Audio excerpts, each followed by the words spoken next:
All right. Tonight we're going to study most of the verses in scriptures that have to do with a second Exodus. That subject, I've seen that there are certain people around the internet that do discuss it, they mention it, which I'm glad because when I came to see these verses and know this subject, it was very well. It was basically it was very surprising to see how the Almighty tells us that things are going to be compared to what I had been taught in the Christian churches. So they in Christianity they don't speak at all about a second Exodus. So just the fact of saying second Exodus, I'm sure for most Christians will be like, what is he talking about? Uh, Hopefully you do know something about it, but if you don't, well, thanks to the Almighty, that's the subject that we're going to discuss tonight, and we're going to go through it thoroughly. So with the scriptures, of course. So um, Christianity normally teaches of a rapture, a moment in which all Christians will disappear from the world. Others teach it as not disappearing, but just um, taken being taken up while everybody sees them going up, like it happened with Messiah. So there are different theories. Also, the fact that some believe that the rapture will happen before the tribulation. I think that's most Christians. They believe that it will happen before everything really starts to get bad in the world. Basically, right before the book of Revelation starts to fulfill, like, and I mean from the sixth chapter when it talks about the first seal and the second, third, fourth, fifth, etc. So they believe that they will be taken out of the world before that. Most of them.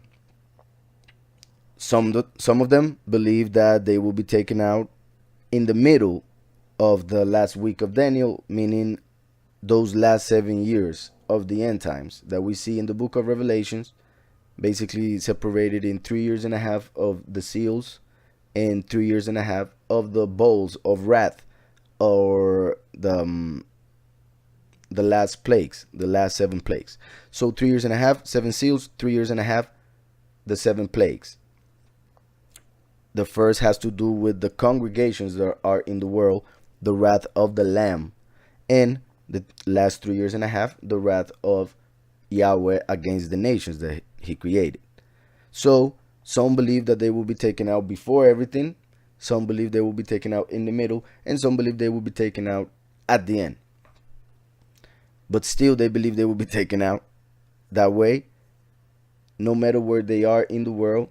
If they are in a plane, they will be taken out from the plane. If they are at homes in bed, they will be taken out from the bed by the Spirit or the Almighty as they see it. So I just want to make that clear, just in case some of the listeners won't or don't know about what Christians believe regarding that. When we see the end as 7 years divided in 3.5 and 3.5, we see that in Revelation 19, the Messiah is coming to fight in the war of Armageddon, with the congregation behind him, coming to fight. So there's makes no sense for many reasons, but this is one of the main points. It makes no sense for the congregation to go up at the end of the last 7 years to immediately come back. On the on the other hand, it makes no sense for it to begin to happen right before the end, right before the book of Revelations, because then why did the Almighty send the book of Revelations? The book of Revelation was written for the congregation, not for the Jewish people who don't believe in Messiah and therefore do not believe in the New Testament. So it makes no sense for the congregation to be taken out before everything that was told to the congregation that would happen happens. And it makes no sense with the scripture itself, because like I said, Paul said that that would happen on the last trumpet. And he wasn't talking about the last trumpet of those that are blown in Yom Teruah. He was talking about the last trumpet of those that will be blown by the angels in heaven during the book of Revelations, those last 7 years. And the trumpets happen during the seventh seal. So during the seventh seal, there will be 7 trumpets. The last of those will be the harvest. And therefore, we can determine, and I believe it's very simple, but there are many ways, that it is in the middle, that the transformation will happen. And I call it transformation, not rapture, because it is true. Paul said there would be a transformation. The bodies will be transformed. Messiah called it the harvest. It's the moment when the world is ready to give up its fruit, being mainly the first fruits, the chosen few, the congregation. There are many reasons why it is clear that it happens in the middle. There will be a transformation, but normally they use the word rapture and mention certain verses in Luke 17, Matthew 24, and Mark 13, and take them out of context. That I already explained last week, so I'm not going to do it right now, but we see it clearly if we just read. So now, the difference between the rapture and the harvest, or the difference between the rapture and the transformation as is taught in scriptures, is that the rapture will happen to Christians as they believe it, no matter where they are, at any point in time, because nothing has to happen anymore as they see it is imminent because of taking out of context certain verses of scriptures. So they believe it would just happen anytime and then the end will begin. That's basically the rapture. However, the transformation or the harvest, the scripture teaches us that will happen after the chosen few who obey the Messiah will flee to the wilderness. May that be mountains, desert, jungle, a forest. However, the point is to go away from civilization, where the beast, through the false Messiah, will send his army to kill each and every person who doesn't believe in him as the mighty one on earth, and who doesn't get the mark of the beast. That's what the scripture tells us. There will be a moment after the killing of the 2 witnesses of Revelation 11, whom sadly, and this is also a problem with it, in Christianity, most teach that those 2 witnesses will only appear in Israel, in Jerusalem, and they will only come to speak to the Jewish people.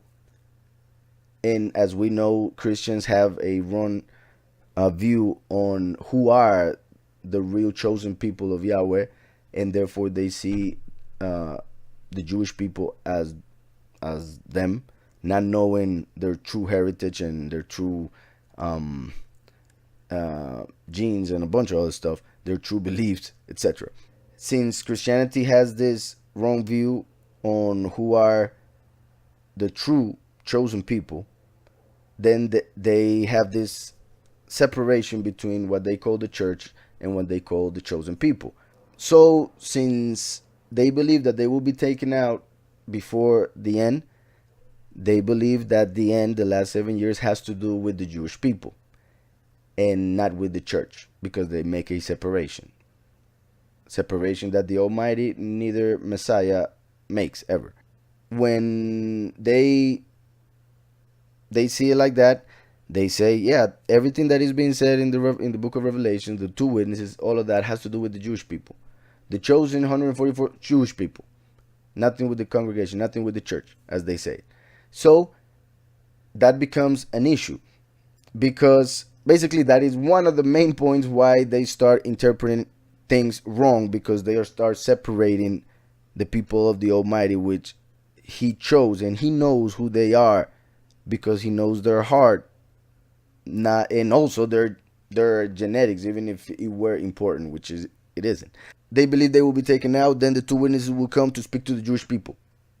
But we see in scripture that the 2 witnesses will come to speak to the whole world, because the chosen people, the tribes of Israel, are actually lost among all the nations.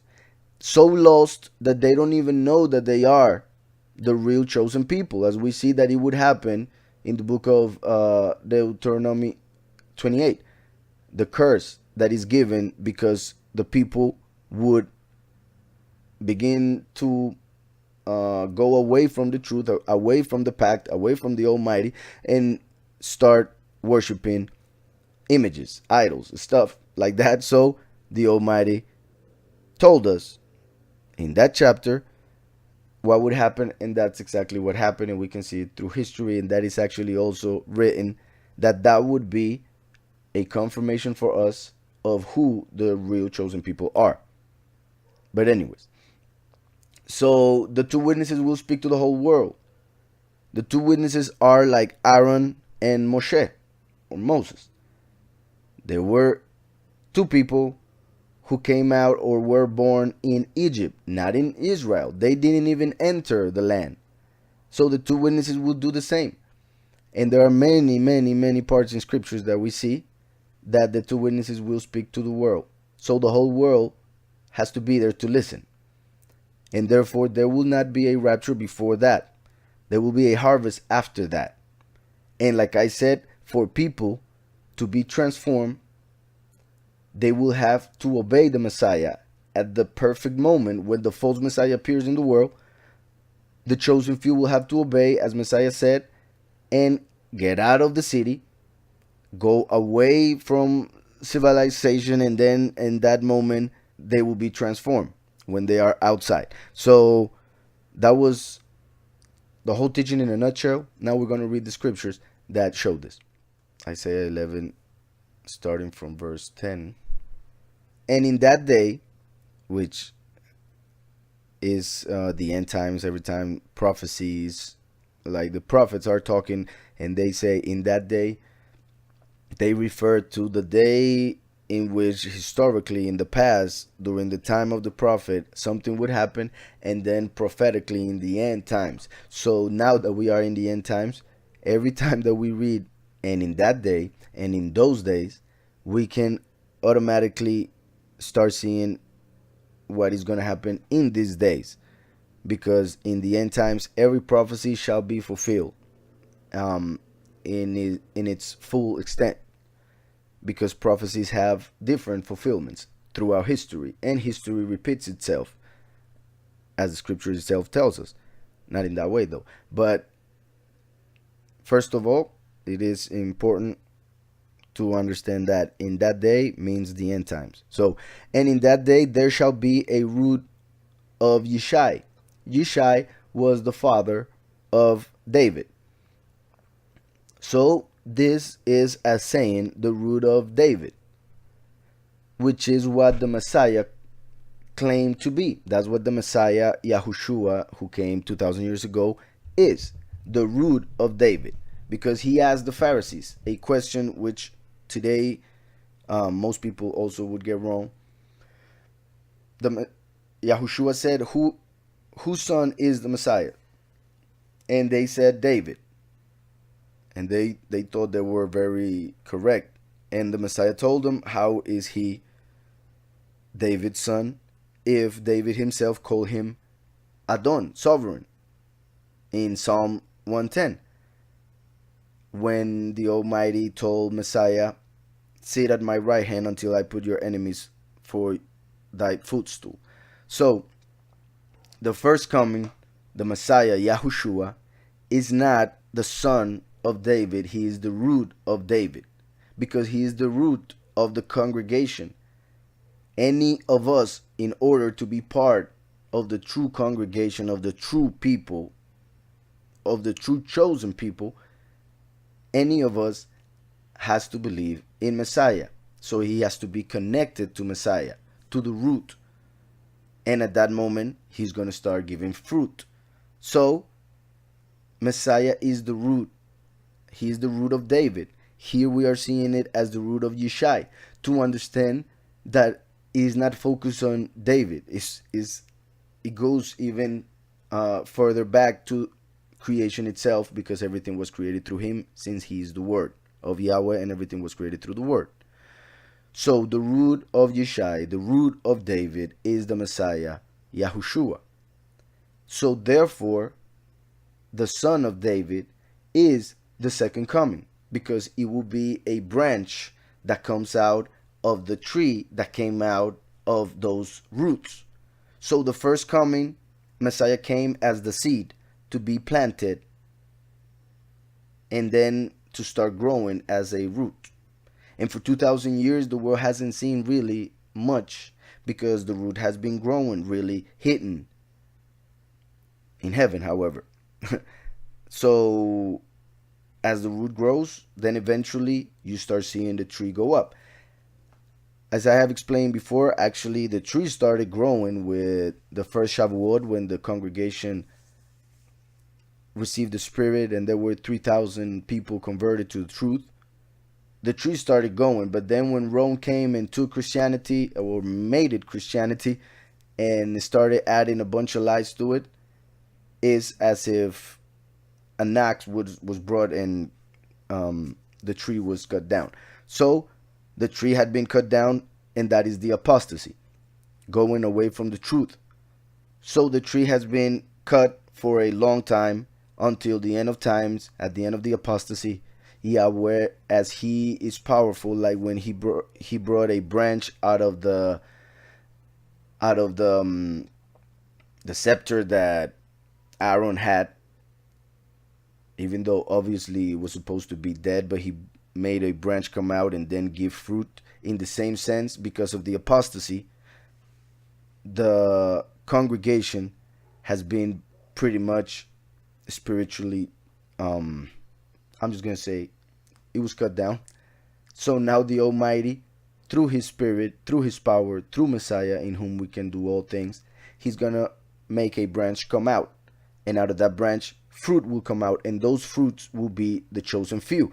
Being that branch, the branch of David, the son of David, the second coming, the witness like Moshe. So that's why it's so important for to understand, for believers to understand the book of Revelation 11, when it talks about the two witnesses. It's not just for Jewish people, it is for the whole world, because in the whole world, in all the nations, is where the Almighty would send His people, and they would forget who they are. So I hope that's clear.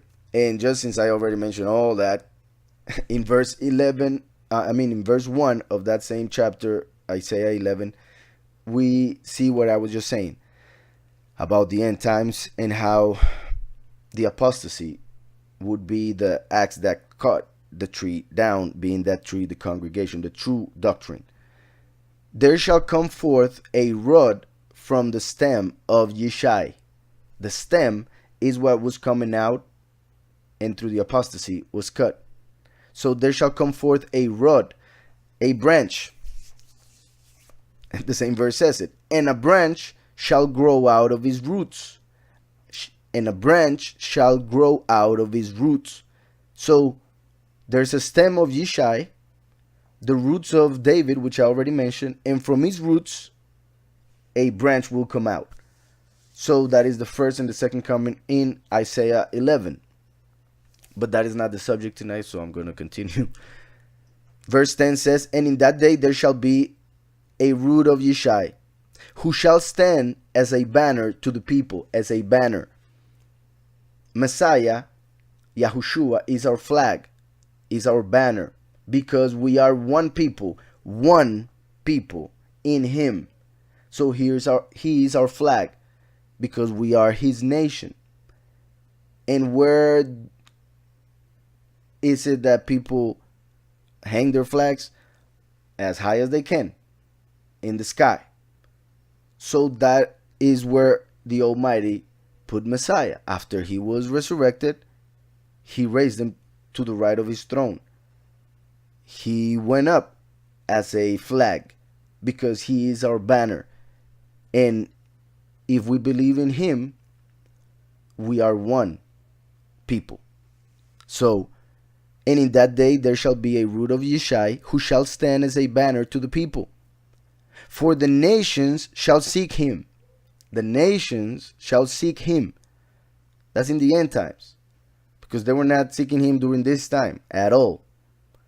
And His resting place shall be exalted, because he is in heaven right now. The banner, the root of Yishai, is in the most exalted place in heaven at the right hand of the throne of Yahweh.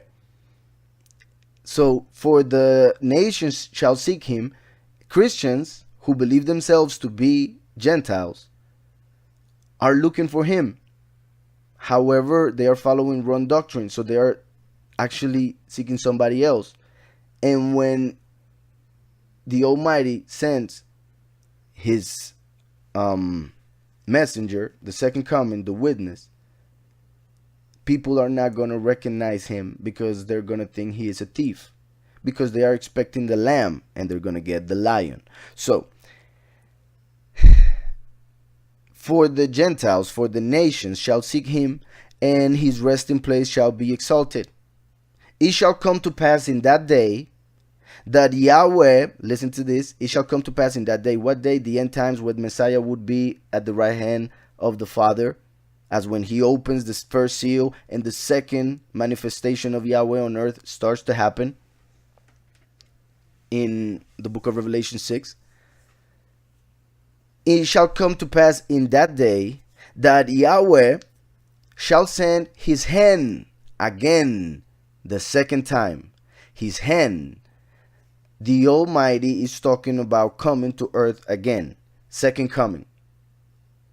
However, this time he's coming as the hand, not as the arm. The arm has to do with mercy, with strength. We can do all things through Messiah, who came 2,000 years ago. The arm, who strengthens us. Now he's talking about the hand, because that is the second coming, when he's going to punish, as with the hand, those who are evil, those who are liars, those who are going against the truth. Not only that, where do we see that he raised his hand before? Is in the Exodus. We see that when he raised Moshe, the Almighty talks about raising his hand to punish the Egyptians through the 10 plagues. So he's saying, Yahweh shall send his hand again, set his hand again the second time. So he's talking about the second coming through the witness like Moshe. I want to make that clear, because the Messiah, the first, the root of David, will remain in heaven. But remember that Messiah is who he is because he is the representation of Yahweh on earth as the Son. So now the Son is going up, and now the Father will come down again through the branch of David, who I just mentioned. Messiah was born through Miriam and was believed to be son of Joseph. Joseph was of the tribe of David, the tribe of Yehudah. So genetically, or according to the law, Messiah, Yahushua, was son of David. But Messiah was talking to them spiritually and wanted to know if they knew where he was coming from spiritually instead of just genetically. So Messiah, genetically, is son of David in the flesh.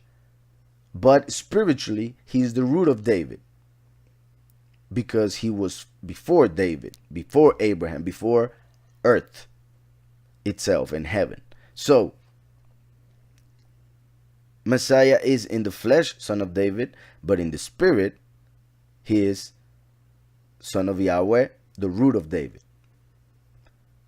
On the other hand, the second coming, as I have said before, everything that is fulfilled in a physical way with the first will be fulfilled in a spiritual way with the second one, and vice versa. So the second coming, genetically, he will be a son of Joseph, a son of the tribe of Yahusef, as we see in Genesis 49.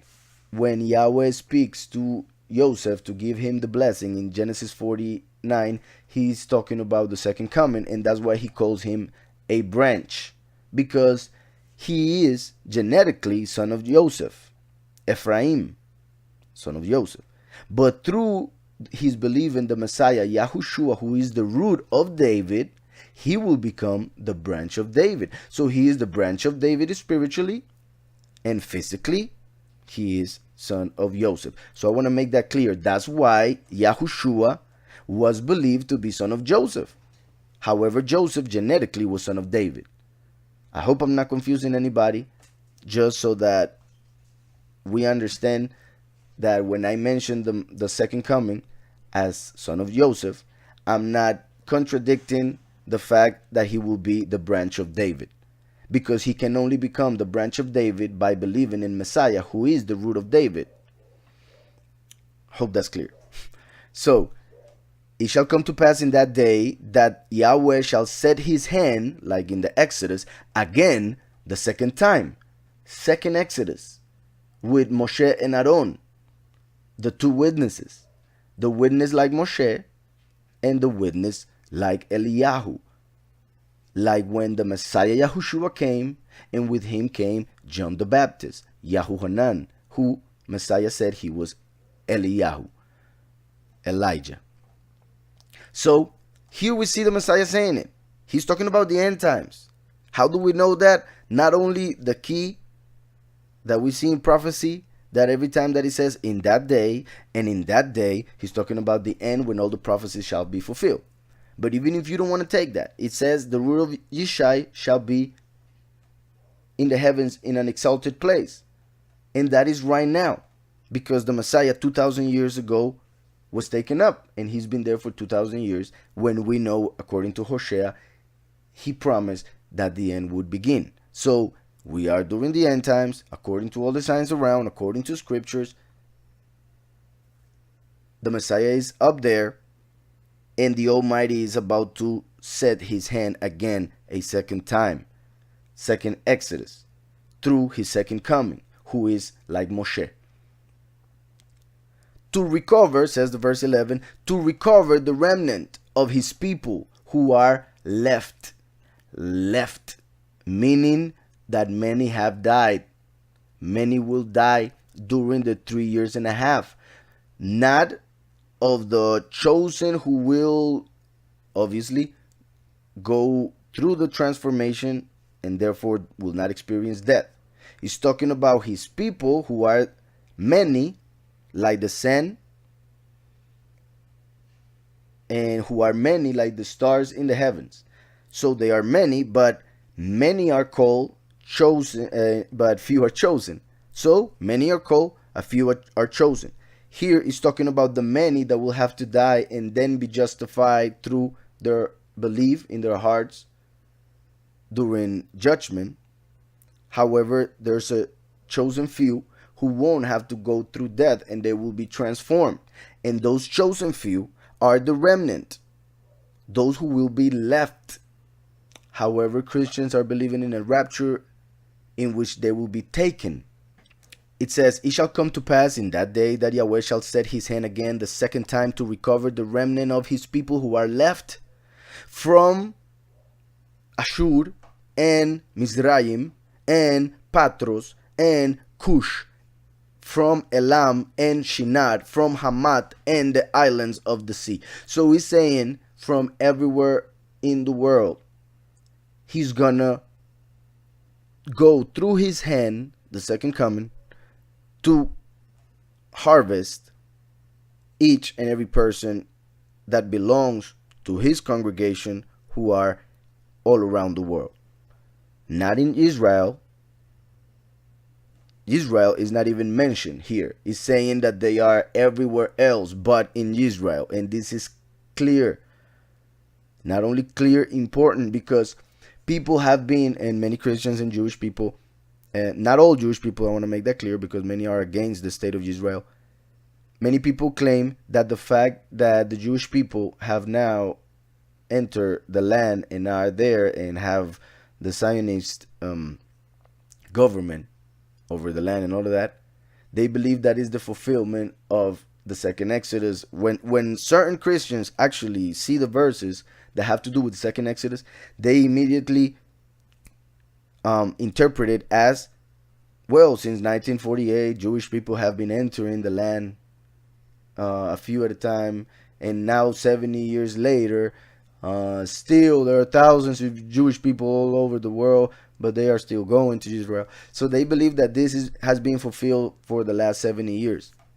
However, this is talking about something in the end as the Exodus.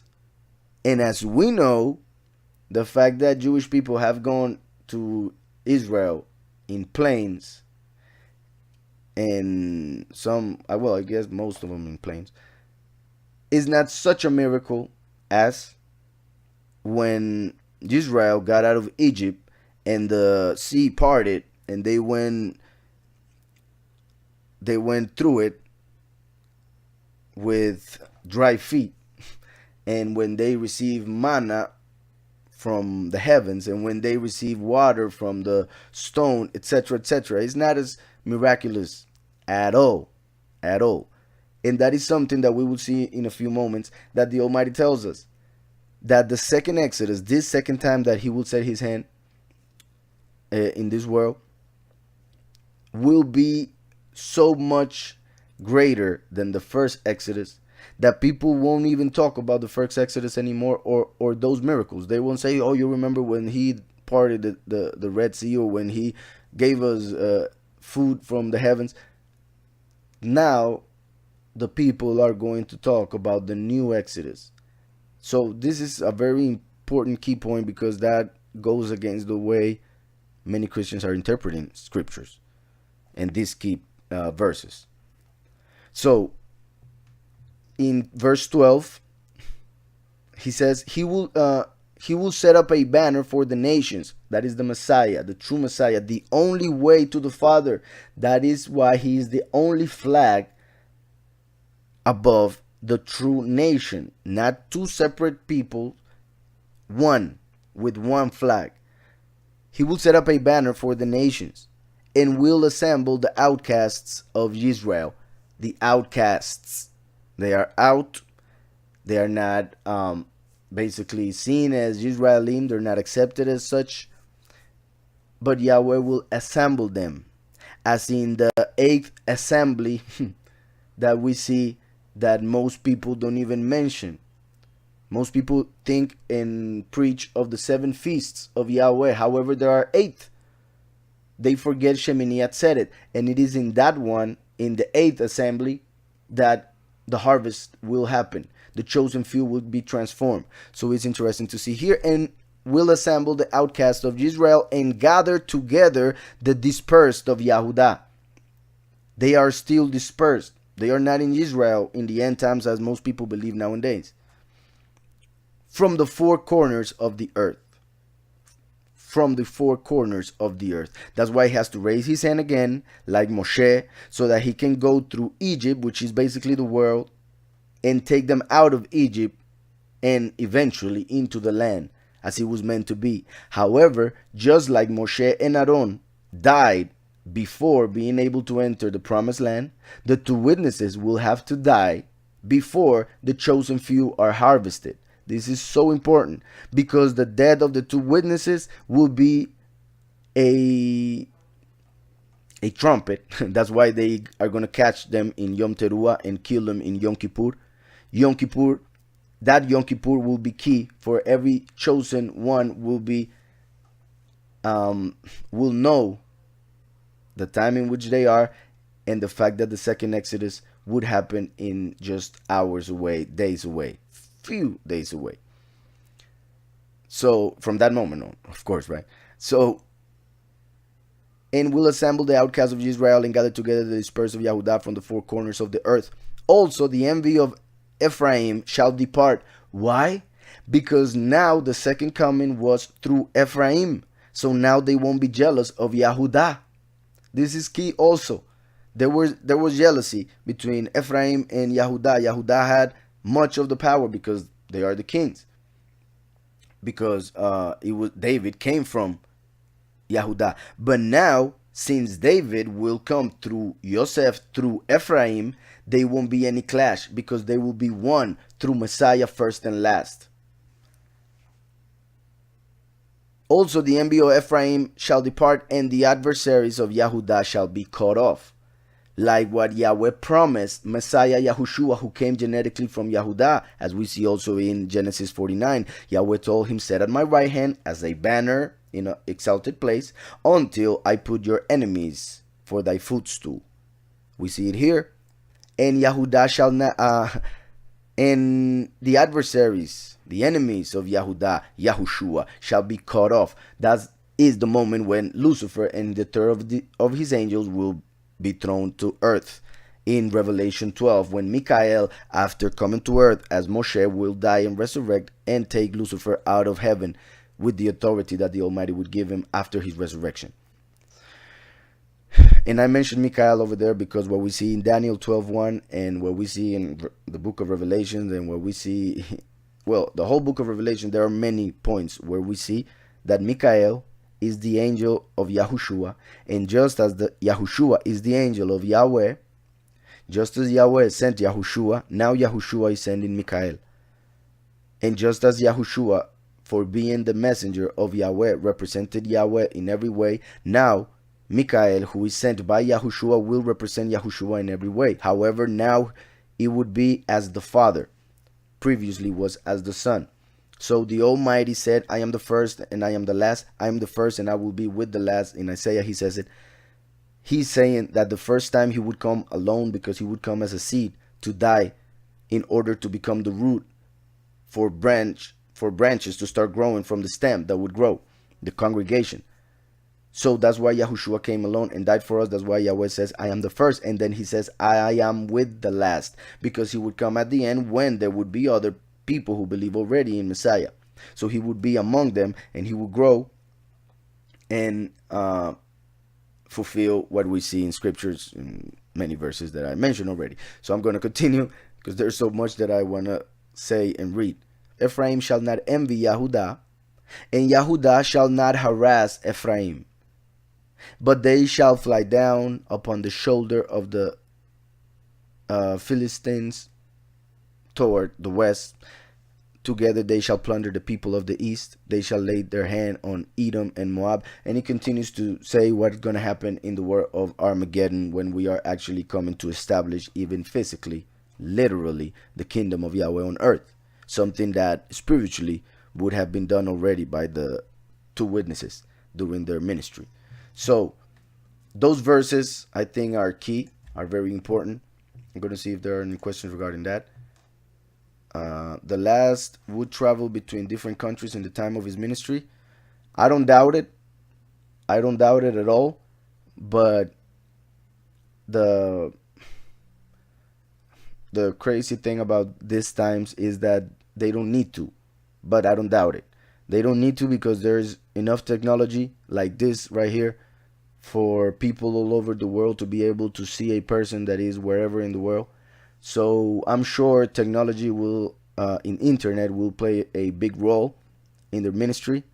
But, like I said, I don't doubt that they will travel if they have to, if the Almighty tells them, if whoever invites them to speak or whatever. Jeremiah 23. So it says, woe to the shepherds who destroy and scatter the sheep of my pasture. So to the false shepherds, the fake pastors who are preaching false doctrines nowadays. Woe to the shepherds who destroy and scatter the sheep of my pasture, says Yahweh. Therefore, thus says Yahweh, Elohim of Israel, against the shepherds who feed my people, feed false doctrines. You have scattered my flock. That's why all the chosen are all over the world, and they have to be taken from each and every part of the four corners of the world. You have scattered my flock, driven them away, and not attended to them. Behold, I will attend to you for the evil of your doing, says Yahweh. But I will gather the remnant of my flock.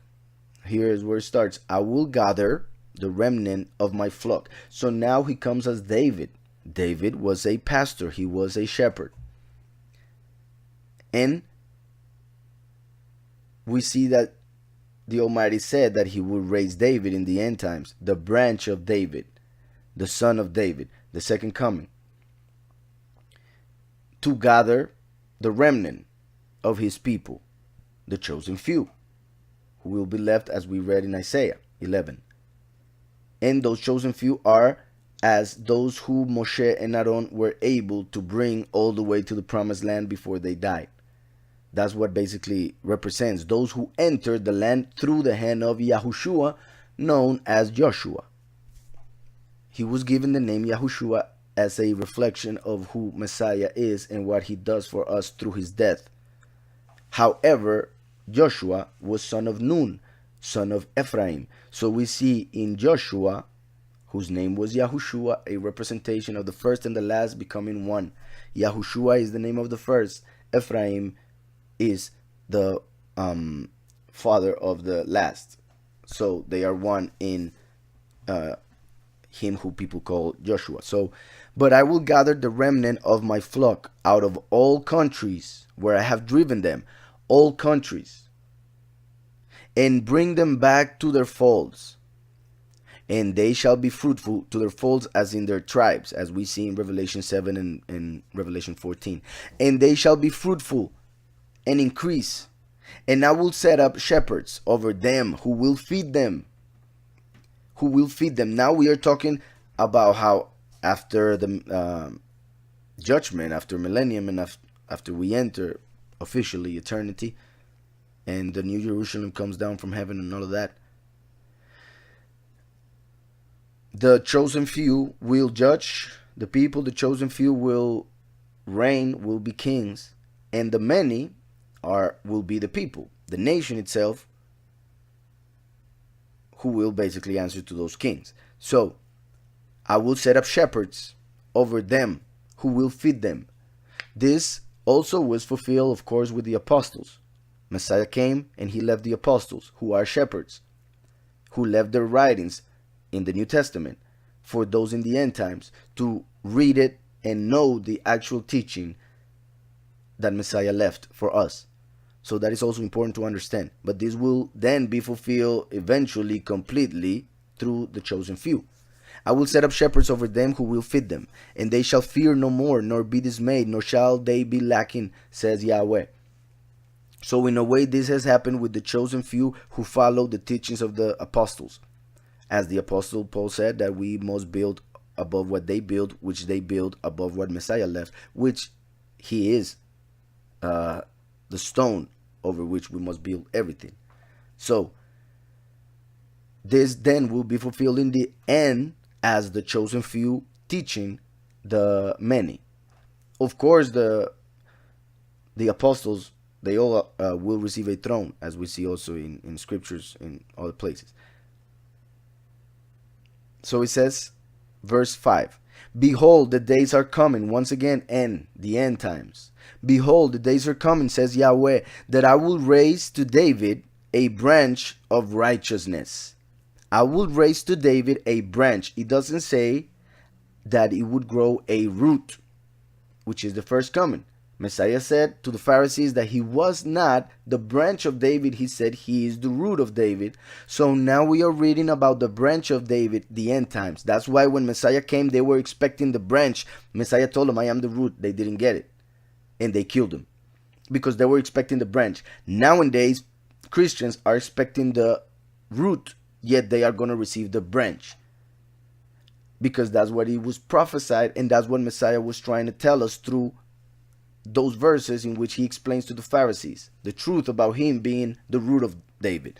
So he says here, behold, the days are coming, the end times, says Yahweh, that I will raise to David a branch of righteousness. He's coming to do justice, to judge, being righteous, while Messiah came to save, to bring mercy, because Messiah Yahushua the first, the root of David, came as the Kohen Gadol, the high priest.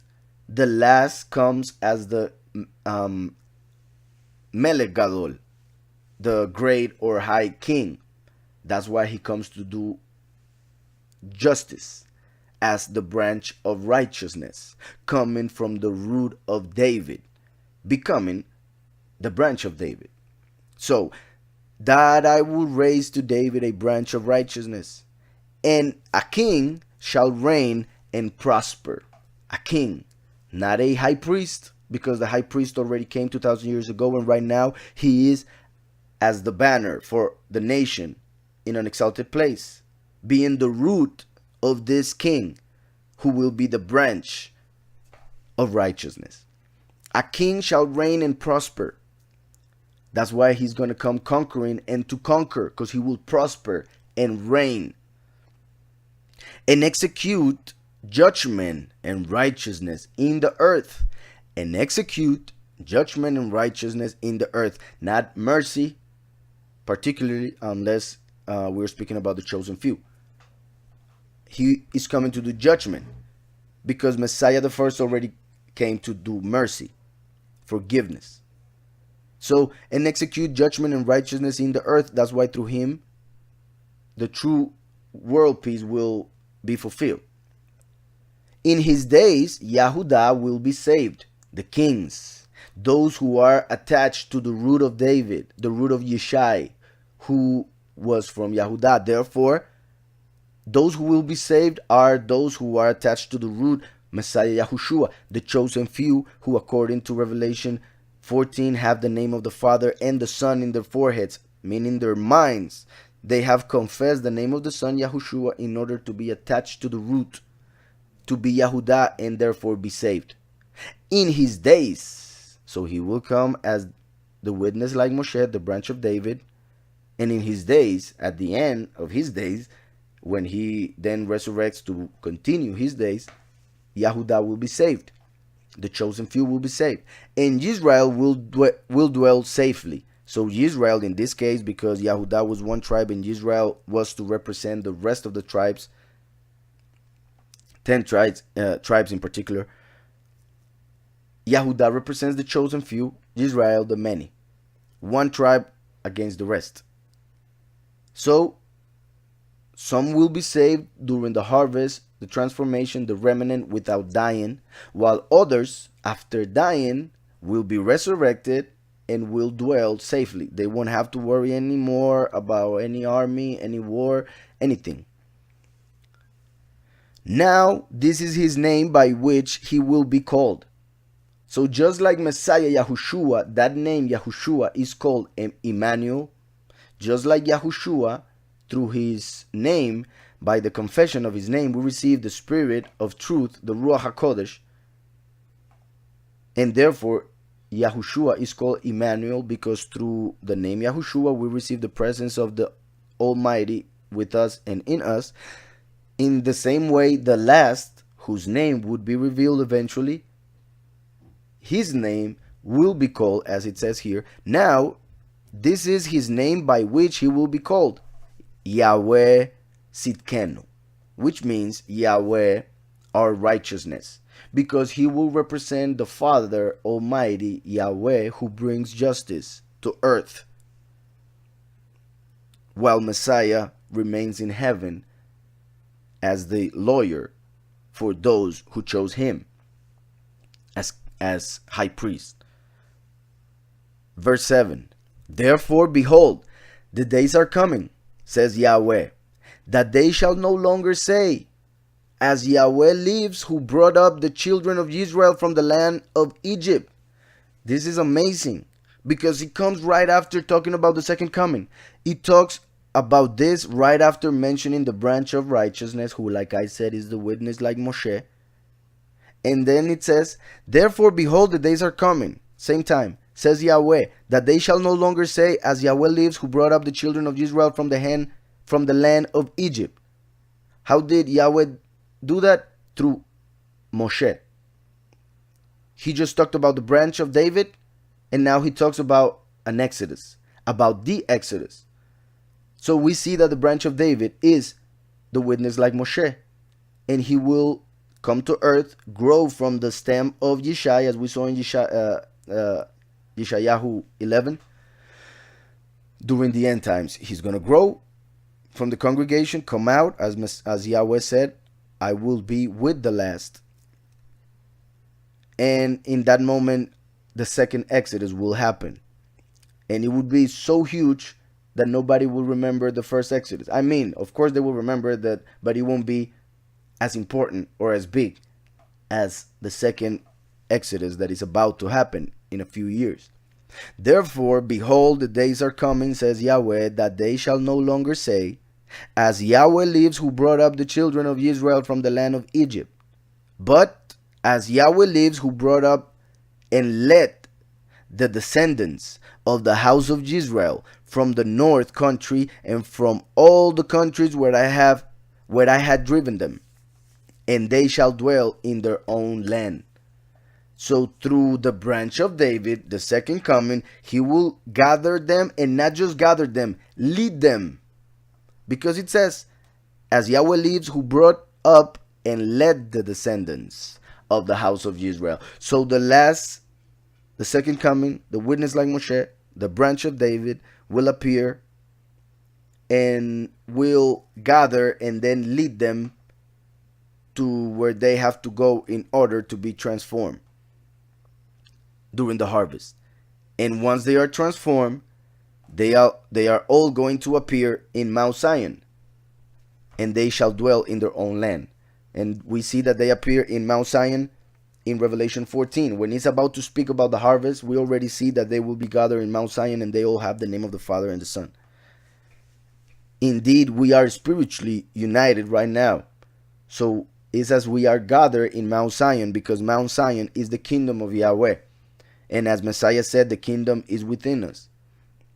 So if the Spirit of Yahweh is within us, we are in the kingdom spiritually, and all of those who have the same Spirit are gathered in Zion, as we see in Revelation 14:1. And that which connects all of them is the name of the Father and the Son, as we see in Revelation 14:1. So we see here that it's going to be completely different. It's going to be bigger than the first Exodus was. Now let's go to Jeremiah 30. In Jeremiah 30, verse 10, it says, "Therefore do not fear, O my servant Jacob, says Yahweh, nor be dismayed, O Israel." Notice that he mentions two names for the same person, or two names for that person who from whom all the tribes came. So this guy, this person, Jacob, who became Israel, from him comes the name of the land and of the people. Just like Yitzhak was the son whom Yahweh asked Abraham to sacrifice in order to test him and to make a prophecy for us to understand that he himself, as the father of all creation, would give his son, who made creation, in order to save creation. So just like Abraham gave Yitzhak to Yahweh in faith, because he didn't kill him, Yahweh gave his son for us in order for us to have faith in him and receive salvation. So Yitzhak is connected to Yahushua the first, the root. Jacob, who came out of Yitzhak, represents the second coming, the branch. Just like out of Jacob came the 12 tribes, out of the branch will come 12 fruits, 12 tribes, from all over the world, who will follow the true teaching which he will preach, and that will be the chosen few, the remnant of all tribes. But all those tribes, because of being chosen few among the many, all those tribes represent Yehudah, who is one tribe among many of Israel. So when we see Yehudah and Israel, it can be interpreted in different ways depending on the context. I want to make that clear. The context is the important part in order to interpret. Israel and Yehudah most commonly represent the many and the few. But when we don't see Israel and Yehudah, for instance, right here, when we see Jacob and Israel, Jacob represents this person before he was elevated spiritually, before he fought Elohim and received a blessing. And when I mean Elohim, it was an angel, of course, like I have mentioned before. So Jacob and Israel in this case represents the many who haven't raised themselves through a new name, through the real name.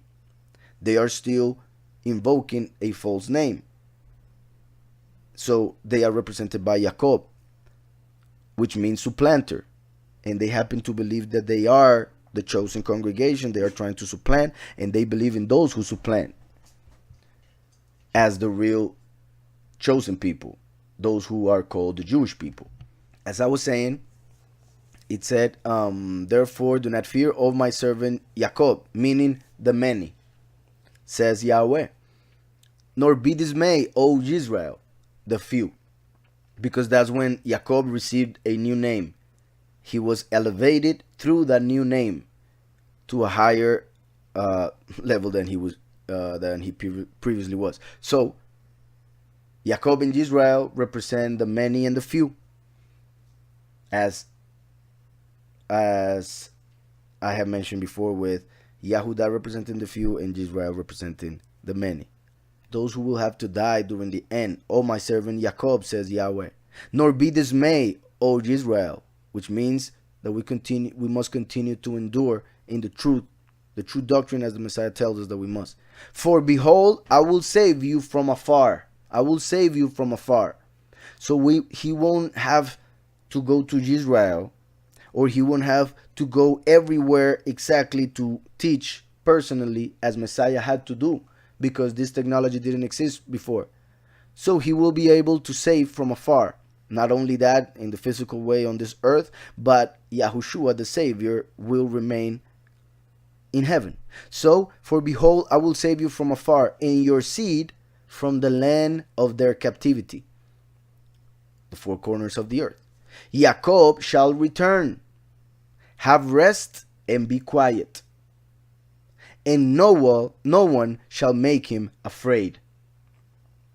For I am with you, says Yahweh, to save you, though I make a full end of all nations where I have scattered you. The end times. Though I make a full end of all nations where I have scattered you. Where have they been scattered? All nations. Yet I will not make a complete end of you. Yet I will not make a complete end of you. He was talking to Jacob a few moments ago. So it's saying that Jacob will have to go through tribulation, and many of them will die. But not all. Because there will be a remnant, the chosen few. Because many are called, few are chosen. Yet I will not make a complete end of you, but I will correct you in justice. I will correct you in justice. Meaning, those who believe in their heart, because we receive justice through our belief, and salvation through our confession. Romans 10:10. So that's why the many who are represented by Jacob, who will have to go through tribulation and end up dying, will then be resurrected to live eternally in rest, being quiet, as he says here, meaning they won't be at war anymore. So it says, yet I will not make a complete end of you, but I will correct you in justice, in your belief, in your faith, and I will not let you go altogether unpunished. This is so important, because most people are expecting a rapture, and they are never expecting to be punished if they have a wrong doctrine or if they are doing wrong, basically, which is the main key point. If you have a wrong doctrine, you end up doing wrong. You end up living the wrong way. You end up doing committing sin, which for some reason, according to your doctrine, is not a sin or whatever. So that's why the Almighty is saying, yeah, I will gather you and I will bring you to your land and you will rest. However, you won't go unpunished. There will have to be a punishment for people to understand that the truth is the truth, and therefore we must accept it no matter what it is, whether we like it or not, whether it's coming from a person that has a title or not, whether it's coming from a pastor or a person in the street. The truth is the truth. And most people are just going for appearances and therefore following vanity and illusion. Now we're going to Jeremiah 16, verse 14. It says, therefore, behold, the days are coming, end of times, says Yahweh, that it shall no more be said, Yahweh lives, who brought up the children of Israel from the land of Egypt. But Yahweh lives, who brought up the children of Israel from the land of the north and from all the lands where he had driven them. For I will bring them back into their land which I gave to their fathers. Behold, I will send for many fishermen. These are those who will gather the chosen few without having to die, as when the fish are gathered in a net without killing them to get them out. However, I know once they get out, they come out from the dimension of water to the dimension of air, and they are not prepared, so they die. However, the chosen few, who are like fishes, they will be gathered as in a net, and their bodies will be transformed. So when they enter the dimension of heaven, the spirit, air, they will be able to remain without dying. So fishermen to gather the chosen few, as we see the wheat in Revelation 14. The wheat, the chosen few, are gathered first. They are transformed. They don't die in the blink of an eye, as we see in the book of Thessalonians, Corinthians, as Paul said it. But then the many will be gathered, but in a different way. Not as with a net, without anybody dying, but through death. So it says, behold, I will send for many fishermen, says Yahweh, and they shall fish them. And afterward, I will send for many hunters, and they shall hunt them from every mountain and every hill and out of the holes of the rocks. So after the chosen few actually went in the Exodus, actually left the moment when Messiah said that they had to, they will be transformed. And after they are transformed, the many will realize they made a mistake. So some of the many will try to go to the mountains, but they won't be transformed because they did not do what they were supposed to do in the moment that they were supposed to do. They will be late for the appointment, which is Shemini Atzeret, that Moed, that last feast that most people don't even mention. So that's why they will be hunted, no matter where they are. Verse 17, for my eyes are on all their ways. They are not hidden from my face, nor is their iniquity hidden from my eyes. And first I will repay double for their iniquity and their sin, because they have defiled my land. They have filled my inheritance with the carcasses of their detestable and abominable idols. Let's go to Revelation 12. As we just saw, Yahweh will send fishermen for the chosen few and hunters for the many. Like I said, some of the many, once they see that the two witnesses were right, however, it will be too late. They will try to obey, but they will do it too late. Like I said, if you get to an appointment 1 or 2 days later, you won't be received by whoever had that appointment with you, because he may be busy in his agenda. That's why he makes appointments. So the Almighty made appointments, and those appointments have to be kept by his people. The many will try to keep that appointment after the fact, and that's why they will be hunted, even if they end up leaving, and even if they end up getting out of civilization, like I just mentioned. So in the book of Revelation, chapter 12, verse, I'm going to read from the 13. It says, now when the dragon saw that he had been cast to the earth, when Lucifer falls to earth, like we have just mentioned in some of the verses that we read previously, he persecuted the woman who gave birth to the male child. This male child is the second coming, who died and resurrected by this time. His resurrection is that birth. That woman is the congregation, the chosen few, the congregation.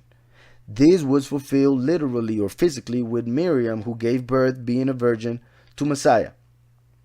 But now the congregation, who is a virgin, will give birth to the second coming in a spiritual way. So once the last dies and resurrects, goes to heaven, he takes out Lucifer out of heaven. That's why Lucifer, the dragon, will go after the congregation, because he was just kicked out by the male child.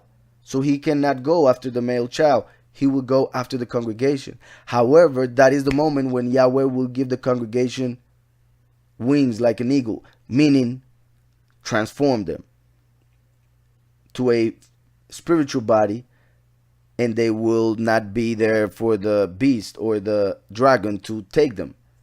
So it says, but the woman was given 2 wings of a great eagle, that she might fly into the wilderness to her place, where she is nourished for a time, a times, and a half a time. Verse 4. His tail drew a third of the stars of heaven and threw them to the earth. Talking about a third of the angels that fell from the favor because of following Lucifer.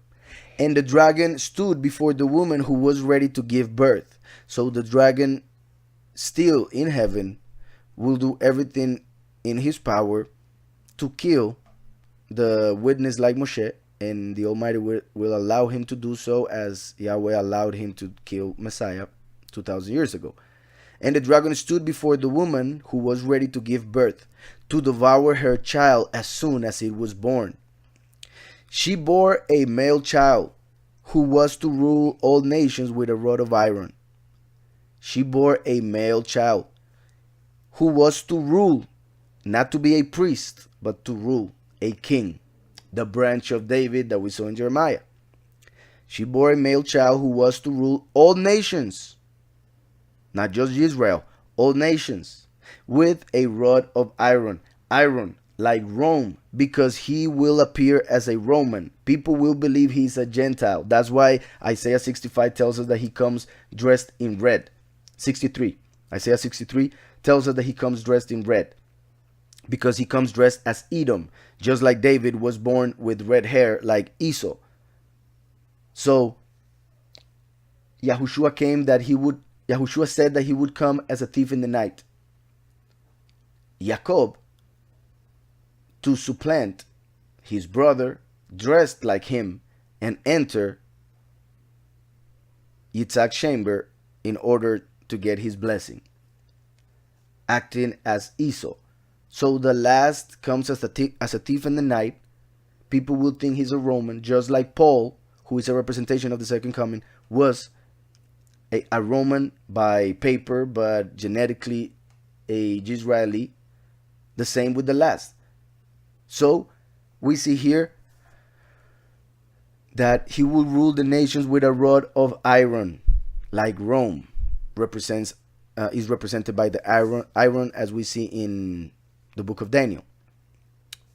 Gold represented Babylon, in that sense, in that case, the empires of the world. Silver represented Persia. Greece was represented by bronze, and the iron represents Rome. So that is why it says this here. And her child was caught up to Yahweh and his throne, because he will become the throne, the king of Yahweh on earth. So Yahweh and the Lamb will be one in this person, the last, this child who will rule with a rod of iron. And her child was caught up to Yahweh and his throne, meaning that the child, once he was born, once he was resurrected with a new body, therefore born, he will be caught up, taken up to heaven, as we see in Revelation 11, so that the Almighty can give him authority for him to take out Lucifer. So that's why we keep going. Then the woman, once the witness like Moshe died and resurrected, meaning 3 days and a half after Yom Kippur, 1 day and a half before Sukkot, the congregation already knows that the witness like Moshe was taken up. So therefore, at any point in time, Lucifer would be thrown in earth. So the woman fled into the wilderness. Verse 6. Then, after the child was caught up, the woman, not caught up yet, she hasn't been raptured, as Christians say, the woman fled, acted, went out, fled into the wilderness, where she has a place prepared by Yahweh, that they should feed her there 1,260 days. 1,260 days are, in the correct calendar, 3 years and a half. 3 years and a half. So Christians believe that the congregation will be raptured before 7 years. But here it says that the congregation, which is the woman, will receive a place and food, spiritual food, for 3 years and a half, not for 7 years. Therefore, the congregation cannot be taken before the 7 years start. The congregation will be taken when there are only 3 years and a half to go. That's why they'll be taken care of for 3 years and a half, not for 7 years. This is very important. Verse 7. And a war broke out in heaven. Michael and his angels. Michael is the child who will rule the nations with a rod of iron, because he will become the great king. That's why he's called the great prince in Daniel.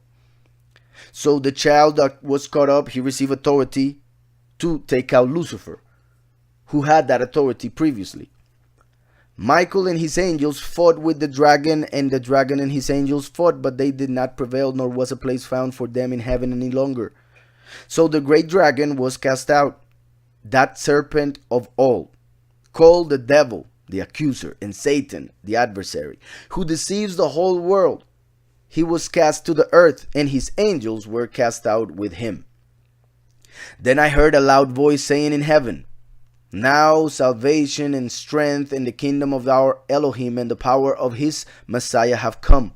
For the accuser of our brethren who accused them before our Elohim day and night has been cast down.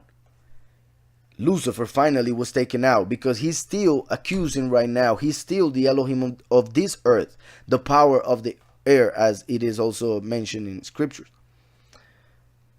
Verse 11. And they overcame him by the blood of the Lamb and by the word of their testimony. The word of their testimony. What is the word? Yahushua. Because it is the testimony of Yahushua. And therefore the word of the testimony is Yahushua.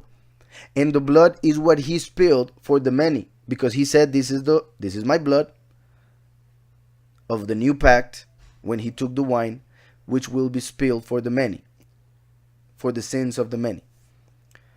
So, and they overcame him by the blood of the Lamb and by the word of their testimony, and they did not love their lives to death, to the death. They did not love their lives to the death. Therefore, rejoice, O heavens, and you who dwell in them. You who dwell in them. Woe to the inhabitants of the earth and the sea, for the devil has come down to you. When the congregation is taken by the Almighty, they will be those who dwell in heaven. They will be blessed, because they are part of heaven, eternity, the Father. While it says, woe to those who dwell in the land and in the sea. The land are those who believe but have not confessed. Those who believe in the sea are the nations who don't believe even. They don't even believe. So he's not talking about those who live in a boat. He's talking about the nations, because the nations are represented by the sea. So it says, therefore rejoice, O heavens, and you who dwell in them. Woe to the inhabitants of the earth and the sea. For the devil has come down to you having great wrath, because he knows that he has a short time. Of course, also literally can be interpreted as those who live in boats, but it's not the main point. That is what I'm trying to say. Verse 13. Now when the dragon saw that he had been cast to the earth, he persecuted the woman who gave birth to the male child. So the woman, after the male child was caught up, the woman fled to the wilderness with their feet, like Lot. Messiah said the days of the Son of Man, the second coming, will be like the days of Lot. Lot received 2 men, 2 witnesses, and they said, you have to get out. And Lot was taking so long that they took him from the hand and took him out, and then they said, you got to continue, go out and do not look back. So Messiah said, remember the days of Lot. remember the wife of Lot, so that you don't do the same. People will have to flee like the woman just did. But now, after the male was caught up and took out Lucifer from heaven, Lucifer comes down as the false Messiah, and now the false Messiah with his army will try and go to destroy everybody who is part of that male child who just left, and that is the woman. But the woman already fled to the wilderness, so the dragon won't find them. And when the dragon already knows where to find them, it will be too late, because Yahweh will give the woman wings like an eagle. It will transform them and make them part of the eternal realm. So it says, now when the dragon saw that he had been cast to the earth, he persecuted the woman, the congregation, who gave birth to the male child, the second coming. But the woman was given 2 wings of a great eagle, that is the spirit, that she might fly into the wilderness to her place. So she fled, but there was a moment in time, Shemini Atzeret, the last trumpet, when they will be transformed, and they won't have to walk anymore. Like Messiah was able to move at the speed of thought, and he would appear and disappear if he wanted to. So the chosen few will have a body like Messiah and will be able to just disappear from this dimension and go to the prepared place. Yahushua said that he was leaving this earth to prepare a place. Now we see that the chosen few will be taken to a prepared place. But the woman was given 2 wings of a great eagle, that she might fly into the wilderness to her place, where she is nourished for a time and a times and a half a time, confirming the 1,260 days, 3 years and a half, a time, at times, and a half a time, 3 years and a half, from the presence of the serpent. So the Almighty transforms the congregation so that they can be taken to a place where they'll be protected for 3 years and a half from the serpent who will be on earth. So the serpent spewed water out of his mouth, that is an army, like a flood, after the woman, that he might cause her to be carried away by the flood. That is the end, as in Messiah said that the end would be the coming of the Son of Man would be like the days of Noah. Everybody was marrying and eating and drinking until Noah entered the ark, and the flood came and took them all away. So it says here that when the serpent comes and the woman is already in the ark, the prepared place, then the serpent will spew water as a flood, because it will be like the days of Noah. So the serpent spewed water out of his mouth like a flood after the woman, that he might cause her to be carried away by the flood. But the earth, like I said, the earth are the many, the sea are the nations. Already said, woe to the earth and woe to the sea. Now the earth opens its mouth, which means that the many who do believe will have to go through it, and will be the ones that will take what the army of the enemy will do. Because the sea, they will take the mark of the beast, and woe to them, because they will go to the lake of fire. However, the land, they are justified through their belief. That's why they are land, because all they need is a seed to give fruit, but they haven't done it. So that's why they will be punished, and then they will be resurrected and will live in peace and shalom and everything. So the earth represents those who believe but do not confess, and therefore do not do other things. Obviously, it's not just confession. The confession is just the beginning that changes you from the inside out. So, but the earth helped the woman. So, like I said, when she was taken to the prepared place, when it says that she got wings, that is the moment when she was fished, when she was like a fish taken out of the water, gathered in a net, like we saw that the fishermen would take them out. And now that the water is going to the earth, but the earth helped the woman, and the earth opened its mouth and swallowed up the flood.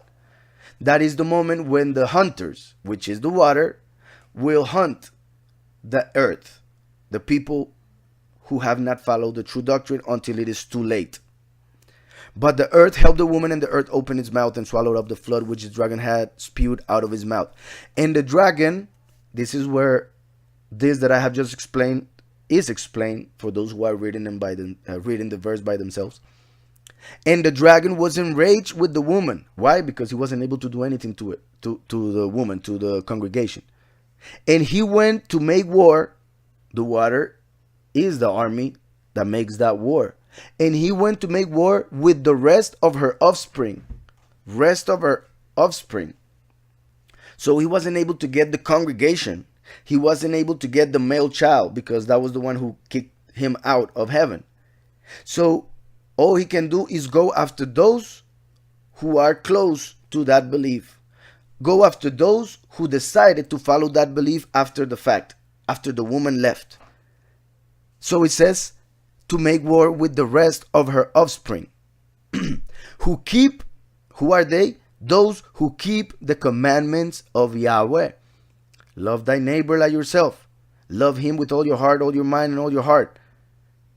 Who keep the commandments of Yahweh and have the testimony of Yahushua HaMashiach. The testimony, not the word. Not the word. Because those who have the word are those who have the name. And those who have the name are the woman who was already transformed and take it to the prepared place, as Yahweh promised in Revelation 3 when he's talking to the woman known as Philadelphia, those of the brotherly love.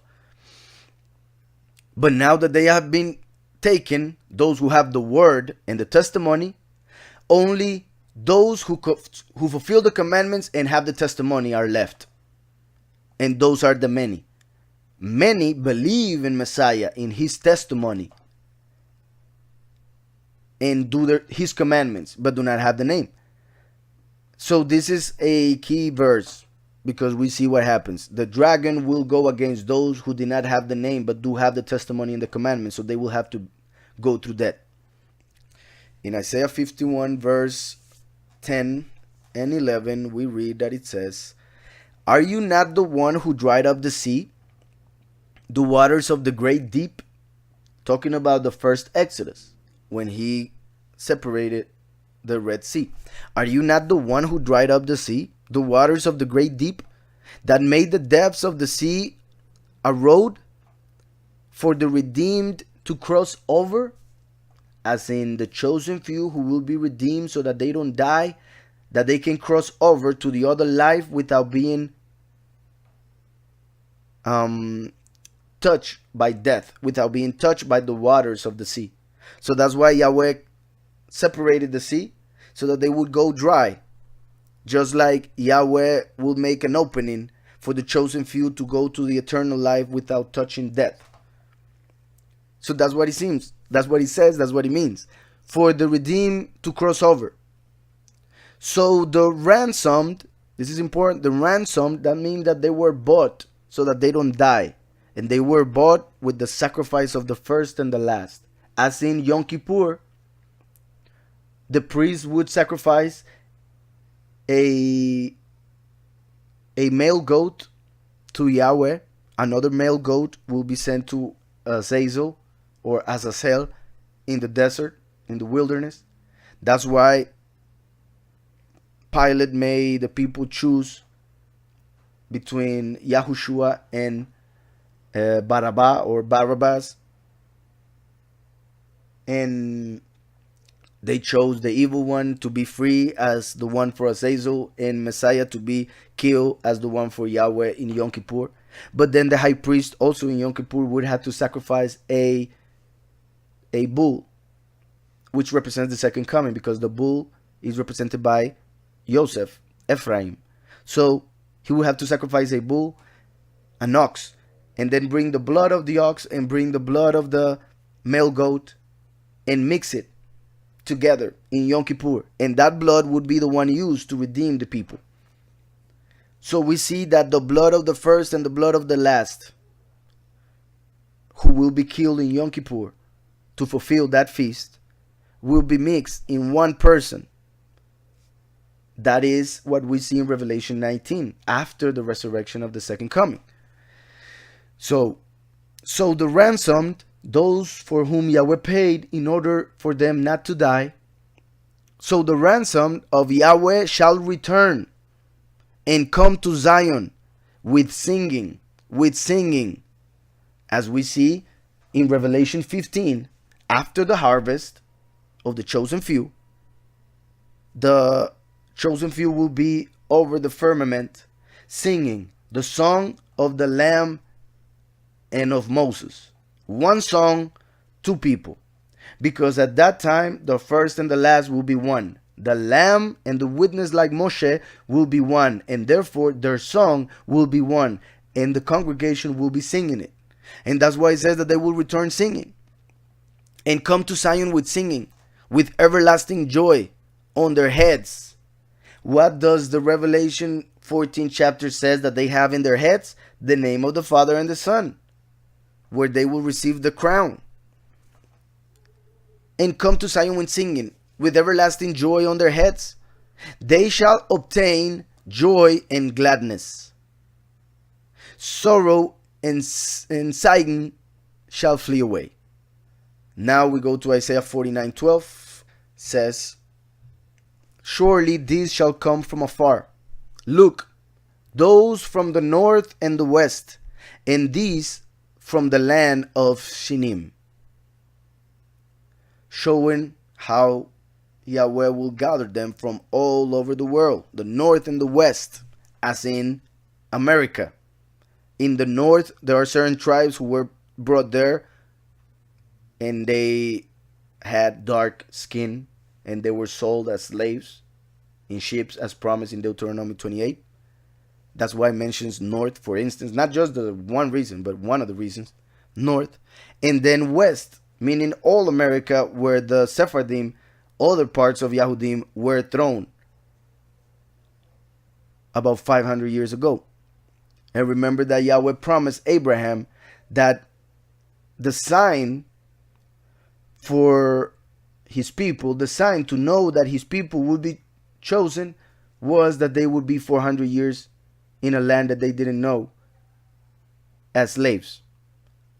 And that did not happen even with Israel in Egypt, because if you add the numbers, if you make the calculations, you will see that Israel did not last 400 years in Egypt. And the years that they spent in Egypt, they didn't even, they were not slaves during the whole time. They were only slaves for about 100 and a few years.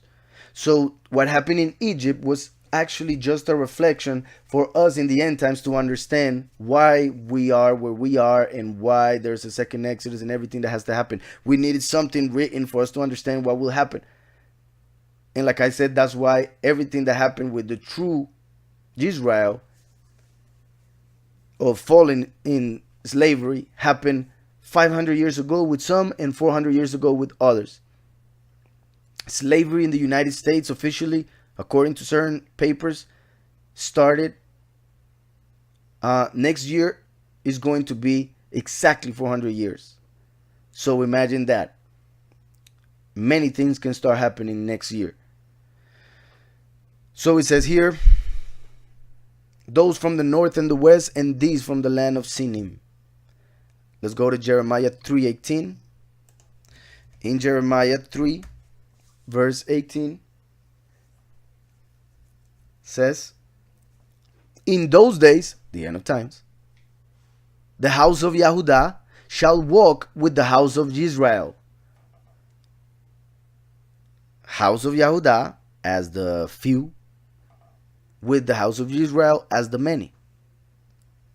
And they shall come together out of the land of the north to the land that I have given as an inheritance to your fathers.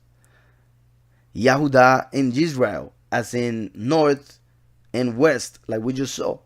Because it's interesting that it mentions Yehudah first, and then it mentions the land of the north. Now let's go to Ezekiel 20.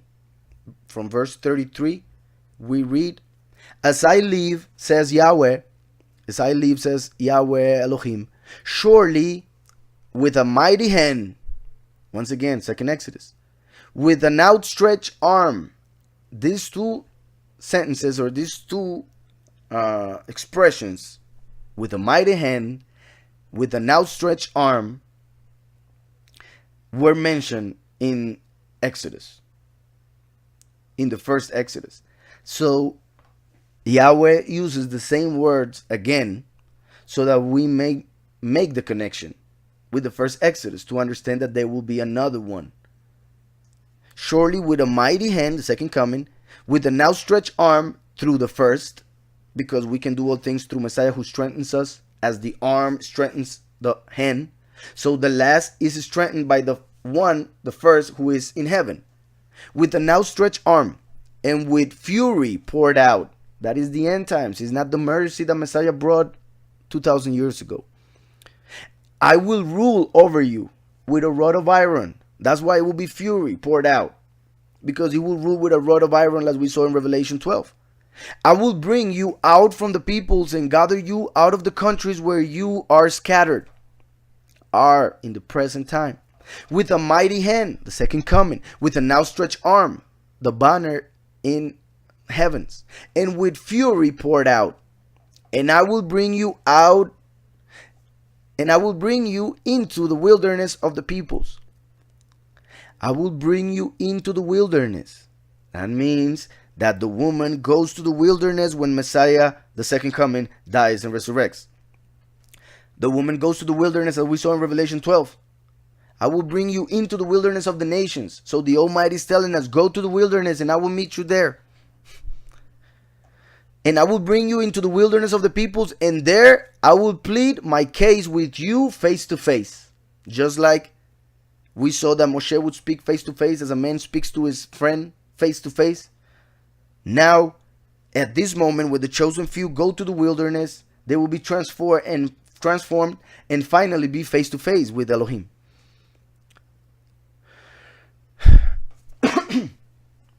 Just as I pleaded my case with your fathers in the wilderness of the land of Egypt, so I will plead my case with you, says Yahweh Elohim. So he's saying, just like I did the first Exodus, I'm going to make a second. And just like I made a pact with the people through Moshe, now I will confirm the pact through the witness like Moshe. What pact? The one that Messiah made 2,000 years ago. That's why we see in Daniel 9 that the last will confirm a pact. Sadly, Christians interpret that verse to say that is the Antichrist. So we see that already through their interpretations, they are interpreting verses that have to do with the second coming as if he were the Antichrist. So they are calling him a thief. As Messiah said, he would come as a thief in the night, and the congregations who are following a wrong doctrine would not recognize him, would not accept him. Just as I pleaded my case with your fathers in the wilderness of the land of Egypt, so I will plead my case with you, says Yahweh Elohim. I will make you pass under the rod. Remember that we saw in Daniel 12 that he will rule with a rod of iron. I will make you pass under the rod, and I will bring you into the bond of the covenant. I will bring you into the bond of the covenant. Like I just said, he will confirm the covenant that Messiah made through his blood. I will purge the rebels from among you. I will purge the rebels from among you. Those who are in the apostasy, happy to be part of the apostasy, which is the rebellion. I will plunge the rebels from among you, and those who transgress against me, I will bring them out of the country where they dwell, but they shall not enter the land of Israel. They will have to die. Then you will know that I am Yahweh. Then you will know that I am Yahweh.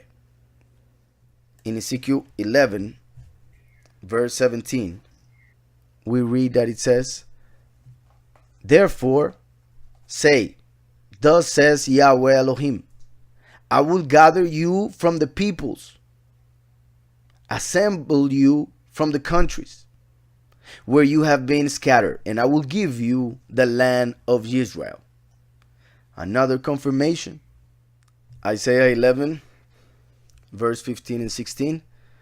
It says, Yahweh, Yahweh will utterly destroy the tongue of the sea of Egypt. The tongue of the sea of Egypt. As in the tongue that is preaching all false doctrines and has the world in spiritual slavery, as in Egypt. Israel were physical slaves. So Yahweh will utterly destroy the tongue of the sea of Egypt with his mighty wind, with his mighty spirit, with his mighty ruach. He will shake his fist over the river. He will shake his fist over the river, the fist as in the hand that he will use to punish, and strike it in the 7 streams, in the 7 streams, the whole world. 7 represents completion. And strike it in the 7 streams, and make men cross over dry shut. We are reading this in Isaiah. The Exodus had already happened, and he's talking about something in the future in which they will go through water without getting wet. Second Exodus. And make men cross over dry shut. There will be a highway. Listen, there will be a highway for the remnant of his people. That highway is Messiah. He said, I am the way. The only way to the Father is Messiah. So in the end times, Messiah already came as the first to make the highway. So there is already a highway, like he's a banner, like he's the door, like he's the arm, like he's the water of life, the seed, the word of Yahweh, the root of David, etc. So there will be a highway for the remnant of his people, for the remnant, for the chosen few who will remain at the end, who will be left from Ashur, as it was for Israel in the day that he came up from the land of Egypt. So he's saying there will be an exodus just like it happened in Egypt, in the time when they got out of Egypt. It couldn't be clearer. There will be a highway for the remnant of his people who will be left from Ashur, as it was for Israel in the day that he came up from the land of Egypt. Now let's go to Isaiah 27. In Isaiah 27, we read in the verse 12 and 13, And it shall come to pass in that day, and it shall come to pass in that day, that Yahweh will thresh from the channel of the river to the brook of Egypt, and you will be gathered one by one, because the chosen are scattered all over. In some cases, they need to be gathered one by one. Some cases there are congregations, some cases there are families, but the chosen few are so few that sometimes we get to feel as if we are alone in the world. So it says, And it shall come to pass in that day and of times that Yahweh will thresh from the channel of the river to the brook of Egypt, and you will be gathered one by one, O you children of Israel, not of Jacob, Israel, the chosen few. So it shall be in that day, the end times. The great trumpet will be blown. This is amazing. The great trumpet will be blown. The last trumpet that Paul mentioned as a mystery. The trumpet of the book of Revelation, the 7th trumpet, when the harvest will happen, when the chosen few will be gathered after they are transformed. The prophet couldn't be clearer. The great trumpet will be blown. They will come who are about to perish in the land of Ashur. Ashur is basically Babylon, Babel, confusion, spiritually talking. I want to make that clear. Is as Egypt. That's why he mentions Ashur and Egypt. Ashur and Egypt. Ashur means a step. So we are just a step away from it. We are just a step away from the second Exodus. So that's why it says they will come who are about to perish in the land of Ashur. So the tribulation will come close. People will have to have faith and endure in that faith because they will feel close to perishing. They will come, so they will have to go as Lot, as Messiah said, go out. And they will come who are about to perish in the land of Ashur. And they who are outcasts in the land of Egypt, those who are outcasts in the world, they see us as outcasts, as Latin people or as black people. They see us as outcasts, as those who preach something different than Christian people. They see us as outcasts because sometimes, for some of us, the way we look, etc. So, and they who are outcasts in the land of Egypt, and shall worship Yahweh in the set apart mount of Jerusalem, Zion, as we see in Revelation 14:1. Revelation 14, we see the harvest. We see that they are gathering Mount Zion. We just saw in Isaiah that in the last trumpet they will be harvested and brought to Zion. The last trumpet as the seventh trumpet. In Isaiah 43, from verse 5, we read, "Fear not, for I am with you. I will bring your descendants from the east and gather you from the west." This is important in many ways, but it shows how Yahushua the first came from the east and the last would come from the west. As in the sun that comes out of the east and shows all the way to the west. So that's why this can be interpreted in many ways. Of course, there are many of the chosen who are in the west of the world. But the way it says it, as many other verses in scriptures, can be taken singular, as in he's talking to one person. After talking to many, he's talking to one. However, we need to understand also, anyways, that one, the last one, the witness like Moshe, will be the leader of the congregation, and therefore the 144,000 are his body, are one with him. So when he talks about that one in singular, he's talking about the chosen few. "Fear not, for I am with you. I will bring your descendants, plural, from the east, and gather you from the west." That you, I know you can be also plural in English. But the way he says it is in singular, and you can also check it in Spanish. Talking about one person that he will choose in order to bring descendants from the other part of the world. But anyways, "Fear not, for I am with you. I will bring your descendants from the east and gather you from the west. I will say to the north." Isn't it interesting? Isn't it interesting that it says, I will bring your descendants from the east and gather you from the west, as in you, the chosen few who are under the last, from the west, and the many descendants of the congregation from the east. We just read in Revelation 12 that the woman goes to the prepared place and the dragon goes after the descendants of that woman, meaning to the east. That's interesting. "I will bring your descendants from the east and gather you from the west. I will say to the north, give them up."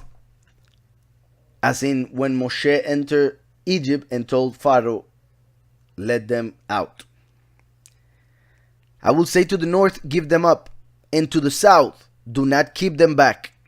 Bring my sons from afar, and my daughters from the ends of the earth.